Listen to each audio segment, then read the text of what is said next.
për interesat e veta, dhe kjo tregon që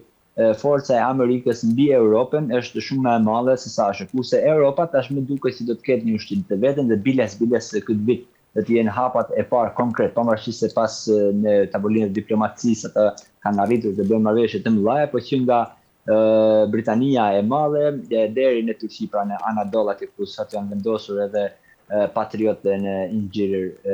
Incirlik, do të kemi një ushtri ku këtu rolin kryesor do ta ketë Turqia, Franca dhe Anglia së bashku me Gjermaninë, ku edhe Spanja mundohet që të jetë e parë në të, por me sa duket reagimet e Spanjës kundra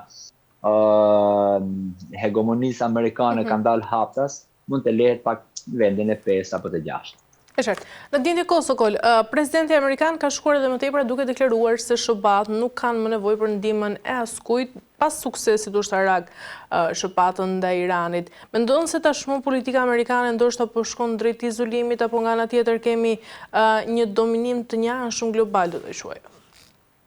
Po, dominimi njëanshëm global, këtë mund ta quajmë kështu. Suksesit e Amerikës në Iran janë shumë për të dëshiruar, e cila një në radhë të parë nga ana mallore, normalisht që s'ka rëndësi kush është atje presidenti Trump apo një tjetër, sepse të gjitha sulmet amerikane që janë bërë, qoftë në Vietnam, në të gjithë të kaluarën, por sidomos tek që kemi qenë gjallë ne dhe unë paktën i kam parë live që në luftën e Gjirit Persik, po ashtu luftën e Iranit, pranvera arabe e të tjera dhe sot ditën e sotme në Iran, domethënë Amerika çfarë suksesi dëgjoj, nuk e ka suksesin, sepse suksesi i Amerikës në mënyrë perfekte ka qenë vetëm në Kosovë, pra në NATO, na ka shpëtuar nga gjenocidi. Kjo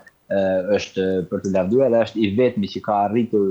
një qëllim shumë të shpejtë dhe ashtu, kurse në botë në kohën moderne, pra pas mileniumit e kemi pushtimin mund ta quajmë apo marrjen e Venezuelës totalisht në kontroll nga Amerika, pra me një operacion që askush nuk pa ishin gjithë në gjumë dhe e mori totalisht në ashtu dhe vendosi ka dash, pra ka përgatitur të gjitha, kurse në Iran në Iran nuk ka një sukses. Amerika nuk ka humbje është tjetër, por sukses nuk ka, sepse nuk i arriti asnjë nga çfarë dështe, plus që në Iran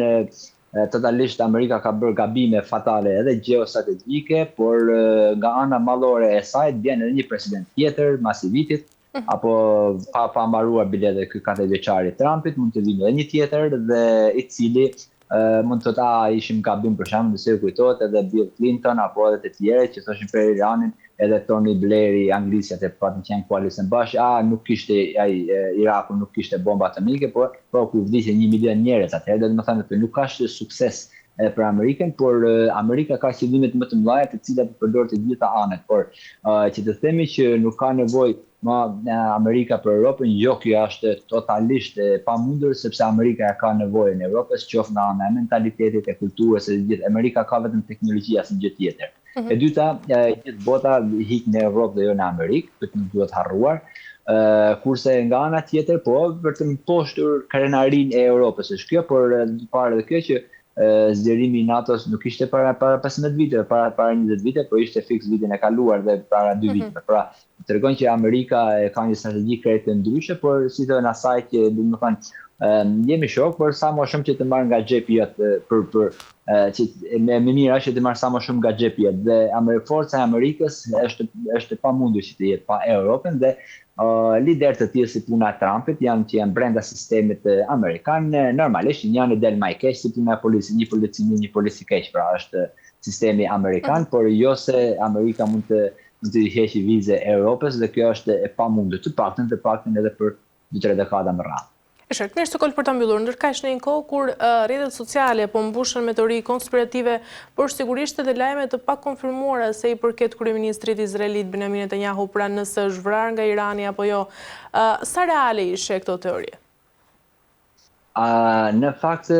këto janë shumë reale dhe kanë qëllimin e vet, pra është një mjet propagande, është një mjet shumë më rëndësishëm se sa vetë lufta dhe se sa vetë ato bomba që hidhen në atje. Nuk është e rëndësishme fare a është Benjamin Netanyahu gjallë, ka vdekur, a është Mushtaba Hamanei gjallë apo ka vdekur, nuk janë të rëndësishme fare, por impakti që bën në shoqëritë e saj dhe sidomos duke parë, domethënë një nga ana teologjike mund ta themi. Këto izraelitët janë të vërbetuar se Zoti i tyre ja ka dhënë tapin atje që kjo tokë është juaja, ku këtu nuk do të fluturojnë asnjë zog, asnjë mis nuk do bie mbi kokën tuaj, dhe ajo ra. Pra gjithë bombat me qindra mira bomba kanë rënë, domethënë atje, cila për herë të parë bien bomba në tokën e Izraelit, pra dhe në Tel Aviv, e cila izraelitët tashmë kanë filluar eksodin e tyre për të rikthyer në shtetet nga kanë ardhur atje që kanë ardhur në Izrael e para. E dyta me pa nga ana e Taheranit, e cili në vazhdoi prapë edhe me Izraelin. Dhe të gjitha të besimet e tyre kanë dalë kote, domethënë pra kjo edhe është një problem jetik për të mbajtur atë popull aty, sepse ai popull është i ardhur, pra nuk është dem babadem ai popull. Aty është i mbledhur nga fukarejt në përbot, që nga Amerika Latine, ish vendet sovjetike të ardhur aty që kanë premtuar tokën e Zotit. Pra Zoti ja ka dhënë tapit atyre dhe kjo ideologji, kjo besim ka falimentuar dhe normalisht që duhet propagandë. Kurse me pa nga ana tjetër po teologjike edhe të popullit të Iranit, i cili ajo vra lideri suprem që është shumë i rëndësishëm, sikur është papa për katolikët, pra Ayatollah Khamenei, dhe ende nuk arritën domethënë të shpërbëhen. Pra kemi një tjetër ku edhe atë presin imamin e 12, pra liderin shpirtëror të 12-in marrë në tokë, përderisa Binaj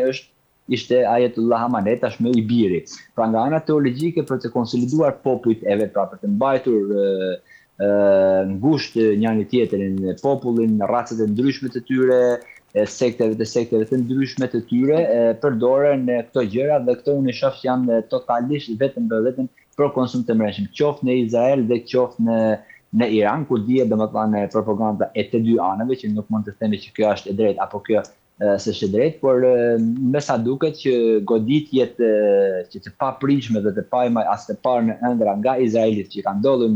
në Izrael, kjo ka humbur gjithë besimin tek hebrejt, pra tek hebrejt, ku tashmë dihet që të mëdite janë në bunkira, ku ato janë